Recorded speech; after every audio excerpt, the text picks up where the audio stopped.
मैंने फोकस किया है कि नेटवर्क मार्केटिंग को लोग समझना क्यों नहीं चाहते या समझते क्यों नहीं है। इसके पीछे मैंने एक बहुत शानदार चीजें ध्यान दिया है। वो है भारत में एजुकेशन सिस्टम। भारत में एजुकेशन सिस्टम ये कहता है कि वो जो भी इंसान पढ़ लिख जाए थोड़ा, उसको दूसरा कोई समझा नहीं सकते, नहीं समझा सकते। बहुत माने कम कंडीशन होगा जिसमें आपको ऐसे लोग मिलेंगे, क्योंकि पढ़ाई लिखाई का मतलब क्या होता है बताइए। विद्या ददाति विनयम। विद्या जो है विनय देता है। लेकिन यहाँ भारत में देखा है ज्यादातर 90% समझ लीजिए कि विद्या ज्यादा आने से घमंडी ज्यादा हो जाते हैं। वो दूसरे को सुनना ही नहीं चाहते। अच्छा, ये मुझे सिखाएगा अब, समझ में आना। ये सबसे बड़ी चीज होती है। और दूसरी बात, जब एक ध्यान दीजिएगा ना, आसानी से ध्यान दीजिए। कोई बीए बीकॉम बीएससी को कोई इंजीनियर, कोई सीए वाले पूछते तक नहीं है। नहीं पूछते हैं सर, क्योंकि हम माने कंपटीशन एग्जाम फेस कर रहे हैं ना। और ये तो साधारण बीए बीकॉम बीएससी। और यकीन मानिए, एक बीएससी वाला बीए वाले को कोई ध्यान नहीं देता है। और यहां तक मैंने देखा है सर, हकीकत सुन के आपको हंसी आएगी, कि इंजीनियरिंग में कोई यदि सीए कंप्यूटर कर रहे हैं, मतलब सीएस का ब्रांच लेके चल रहा है, सीएस कंप्यूटर साइंस, यकीन मानिए उसकी इज्जत बिल्कुल नहीं करेगा वो इंसान जो कोई क्या कर रहा है, मैकेनिकल कर रहा है। मैंने कई ऐसे लोगों की सोच देखा है और कई लोगों के मुंह से सुना है, क्योंकि मैं टीचर हूं तो मेरे पास हर तरह के आते हैं।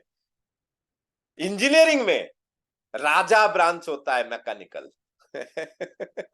सोचिए क्या मेंटेलिटी है, क्या कैटेगरी डिवाइड करके रखा है। बचपन से ये बोला जाता है ना, क्योंकि एक पंडित अपने बच्चों को बचपन में ये सिखाता है, बेटा वो ये सब हमारे समझ में आ रहा है ना। मैं बाकी खुल के बात नहीं कर रहा हूं।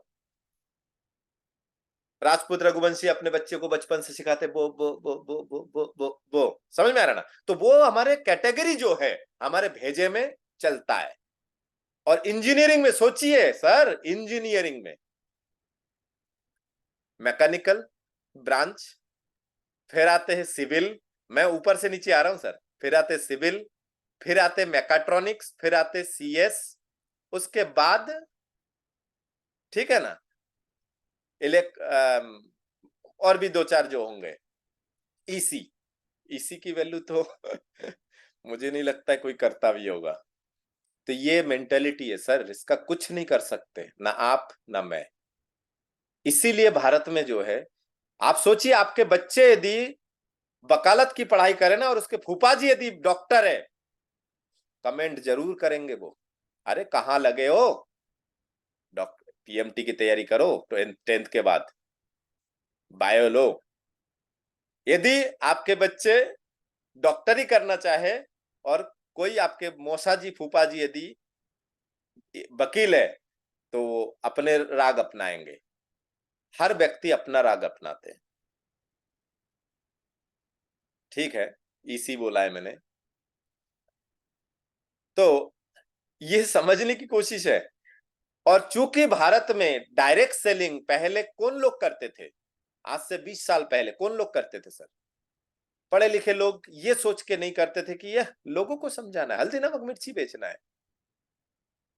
है लोगों को समझाना है घर घर जाके टाई पहन के। इस चक्कर में अपनी इज्जत, नाक, इस चक्कर में वो नौकरी करते गए। और वो अनपढ़ काम करते करते उससे 10 गुना ज्यादा पैसा कमाते गए। और जब सक्सेस हुए, सन 2000 से लेकर 2010 तक नेगेटिव फेस चला नेटवर्क मार्केटिंग का, डायरेक्ट सेलिंग का।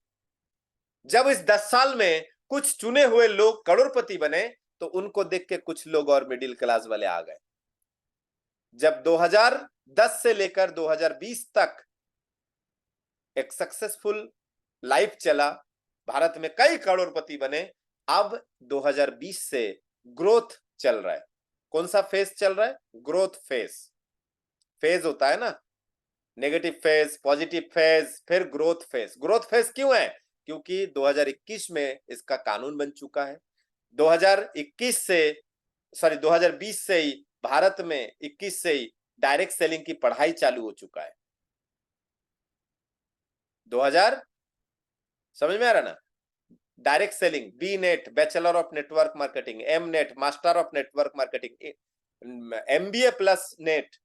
अब जितने पढ़े लिखे लोग हैं ना, अब देखिएगा उनके आजू बाजू 1-2 साल में क्यों बताया जा रहा है, भविष्यवाणी किया जा रहा है कि 2025 के बाद भारत में डायरेक्ट सेलिंग का बोलबाला होगा।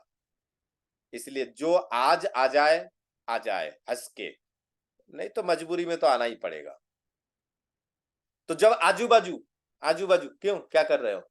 अच्छा, बी नेट, अच्छा नेटवर्क मार्केटिंग, हाँ यार इसी में स्कोप है। जैसे आजकल एक स्कोप देखा आपने AI का, आर्टिफिशियल इंटेलिजेंस का, सारे इंजीनियर को बिठा देंगे, ये पता है? आर्टिफिशियल इंजीनियर, सारे इंजीनियर। और इनको एक चीज मैं बता दूं, एक आर्टिफिशियल इंजीनियर एक रोबोट बना लेना, उसको स्टाफ की भी जरूरत नहीं है, उसी रोबोट से वो काम करवाएगा, उसको स्टाफ की भी जरूरत नहीं है।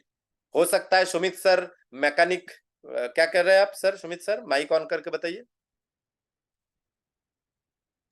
सर मैकेनिकल से तो डिजाइनिंग फील्ड में भी उसका। डिजाइनिंग फील्ड पे आप हो तो यकीन मानिए मैकेनिक से डिजाइन फील्ड आप करोगे, उसके बाद आपके पास ऑर्डर ज्यादा होगा तो आपके पर्सनल ऑफिस में स्टाफ की जरूरत पड़ जाएगी। लेकिन AI इंजीनियरिंग जो कर रहा है ना, AI वो एक रोबोट तैयार करेगा, वो उसको स्टाफ बनाएगा। Yes sir.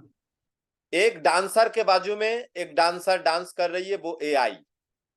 वर्तिका मैडम जी जो डांसर है, वर्तिका झा, या कोई भी डांसर आप देखिए, AI डांसर देखिए, आपको दिख जाएगा, यूट्यूब में ढूंढिए AI डांसर, AI रिपोर्टर जो भारत के रिपोर्टिंग चल रहा है, उस पहले दो मैडम रिपोर्टिंग करते थे ना, दो सर, आज एक इंसान करते, दूसरा रोबोट करते हैं, उसी उसी में ही, उसी एक ही पेज में ही।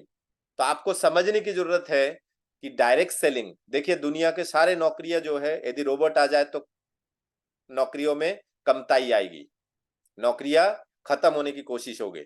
लेकिन वहीं पे आप ध्यान दीजिए, यदि RCM बिजनेस एक ऐसा बिजनेस है, इसको रोबोट करे चाहे कुछ भी करे, लेकिन इंसान खाएगा तो इंसान ही ना। इंसान RCM बिजनेस में जब खाएगा इंसान ही भाई, तो RCM में क्या मिलता है? और रोबोट भी आ जाए तो रोबोट को कपड़े भी RCM ही पहनाएगा, गारंटी ले रहा हूं सर। RCM की पैंट शर्ट जूते ही पहनाएंगे हम रोबोट को, जो AI आ रहा है ना उसको भी। ये समझने की कोशिश है, समझ रहे हैं आप? दुनिया में कितने रोबोट आ जाए, इंसान शून्य नहीं होगा, इस धरती से शून्य नहीं होगा, तो मतलब हल्दी नमक मिर्ची खाएगा, साबुन से नहाएगा, तो RCM तो चल रहा है। हाँ, RCM में रोबोट आ जाए, टेक्निकल आ जाए, तो RCM का काम आसान हो जाएगा। नहीं, रोबोट को रोटी नहीं खिला सकते लेकिन कपड़े पहना सकते हैं। रोबोट को रोटी नहीं खिला सकते लेकिन कपड़े तो पहना सकते हैं, जूते तो पहना सकते हैं, चश्मे तो पहना सकते हैं, मोजे तो पहना सकते हैं। तो यकीनन अच्छा लगा, उम्मीद करता हूं अब समझ में आएगा धीरे धीरे कि RCM बिजनेस या डायरेक्ट सेलिंग बिजनेस को समझने लगेंगे लोग। और आज बहुत सारे बड़े बड़े पढ़े लिखे सर, मैं आपको बता दूं, कॉलेज के यूनिवर्सिटी के वाइस चांसलर उप कुलपति तक RCM कर रहे हैं sir. Double gold medal Ayush medical officer doctor जो है वो भी RCM बिजनेस कर रहे हैं। दो दो तीन तीन पेट्रोल पंप के मालिक भी RCM बिजनेस कर रहे हैं। स्टोन क्रेशर और होटलों के मालिक भी RCM बिजनेस को कर रहे हैं। क्यों? आप कितने ही अमीर क्यों ना हो, हल्दी नमक मिर्ची तो लगता है ना घर में कि सोना चांदी खाते हैं, तो आप RCM के दुकान से लीजिए। काम करना तो अच्छी बात है, नहीं तो हर महीना सामान खरीदते रहिए।